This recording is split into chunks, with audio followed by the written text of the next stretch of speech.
आता पाहूया टॉप 9 मोठ्या बातम्या। रायगडच्या खोपोलीमधल्या शिळफाटा मतदार याद्यांमध्ये 140 मतदारांची दोनदा नावं। मतदारसंघामध्ये हजारो मतदारांची दोनदा नोंदणी झाल्याची शक्यता। मतदार याद्यांमध्ये दुरुस्ती करण्याची आपची मागणी।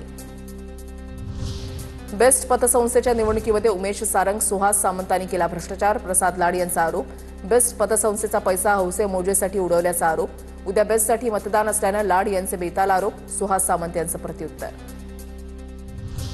प्रांजल खेवलकरांचा दुसरा मोबाईल पोलिसांकडून जप्त। पोलिसांकडून 6 आरोपींचे मोबाईल आणि लॅपटॉप जप्त। पार्टी झालेल्या हॉटेलमधील सीसीटीव्ही आणि डीव्हीआर पोलिसांनी ताब्यात घेतले।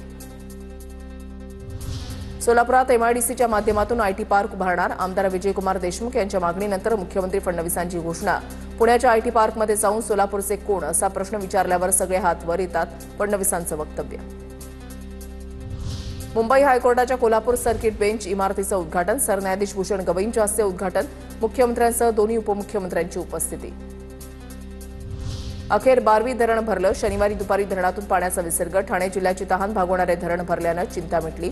धरणातून जिल्ह्यातील महापालिका आणि औद्योगिक क्षेत्रासाठी पाणी पुरवठा। श्रीमंत रघुजी राजे भोसलेंच्या तलवारीचं उद्या मुंबईत स्वागत होणार। मुख्यमंत्र्यांच्या उपस्थितीमध्ये लोकार्पण सोहळा होणार। ऐतिहासिक तलवार उद्या मुंबईमध्ये दाखल होणार। मुंबई आंतरराष्ट्रीय विमानतळावर जोरदार स्वागताची तयारी।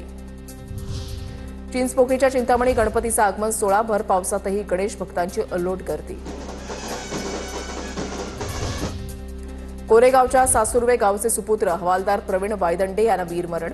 अरुणाचल प्रदेशमधल्या भारत चीन सीमेवर कर्तव्य बजावत असताना वीरमरण।